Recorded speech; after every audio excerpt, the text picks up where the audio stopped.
अस्सलाम वालेकुम class. Exercise है हमारे पास 1.3। क्वेश्चन नंबर 2 है हमारे पास, फाइंड मल्टीप्लिकेटिव इनवर्स। इसका फर्स्ट पार्ट देखें, -3 आयोटा। अब यहाँ पे हमने मल्टीप्लिकेटिव इनवर्स करना है इस क्वेश्चन में।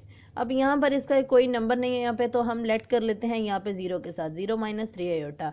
यहाँ पे हम इसको रैशनलाइज कर लेते हैं, यहाँ पे हम माइनस और यहाँ पे हो गई plus. 0 + 3 iota divided bye 0 + 3 iota. ऊपर वाली तो एज इट इज ऐसे ही आ गए, लेकिन नीचे देखें a - b a + b। तो a - b a + b किसके इक्वल होता है, a² - b² के। तो 0 + 3 आयोटा, इसको 0 के साथ प्लस किया तो क्या आ गया, 3 आयोटा डिवाइडेड बाय -3। 3 के ऊपर स्क्वायर, आयोटा स्क्वायर। जो आयोटा स्क्वायर है वो हमारे पास किसके इक्वल था, -1 के इक्वल। और ये 3 की पावर क्या, 9। 3 iota divided by -9 - 1, no minus minus cancel हो गया, तो ये क्या हो गया, प्लस माइनस माइनस प्लस। तो 3 आयोटा डिवाइडेड बाय 9, यहाँ पे 3 को इसके साथ कैंसिल किया तो ये क्या आ गया, आयोटा डिवाइडेड बाय 3। इसी तरह से ही इसका जो सेकंड पार्ट है इसका, वो भी बिल्कुल इसी तरह से ही एज इट इज़ है, तो आपने इसी तरह से ही करना है उसका स्टेप भी। अब क्वेश्चन नंबर 3 देख लेते हैं यहाँ पे, क्वेश्चन नंबर 2 का 3 पार्ट।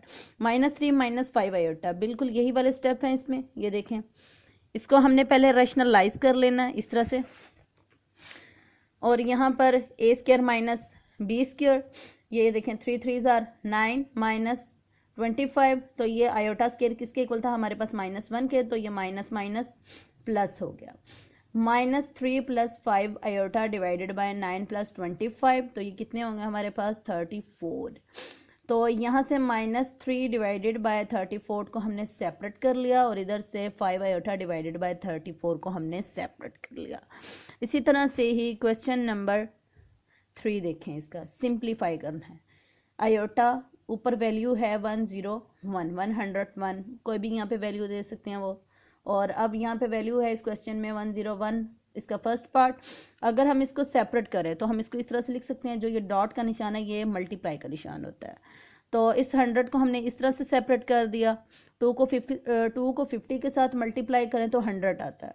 तो यहाँ से ऐसे आ गया, आयोटा स्क्वायर हमारे पास किसके इक्वल होता है, -1 के। -1 पावर क्या आ गई, 50 डॉट आयोटा।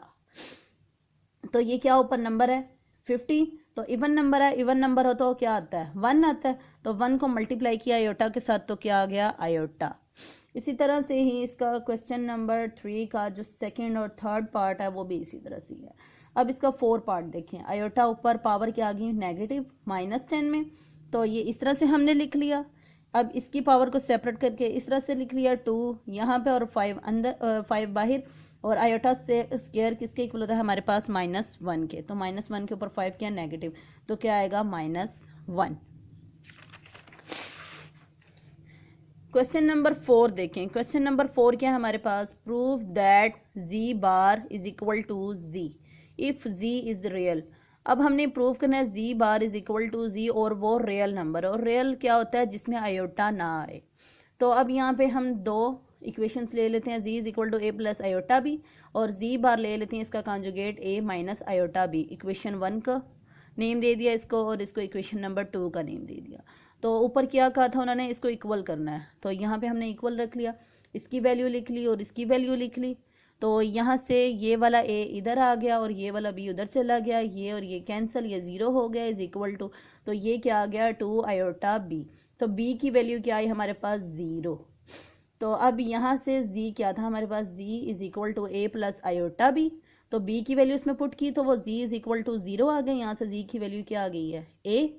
इसी तरह से z⁻ की निकाली तो उसकी भी आ गई a। तो ये हमारे पास हमने प्रूफ कर दिया है z is equal to z⁻।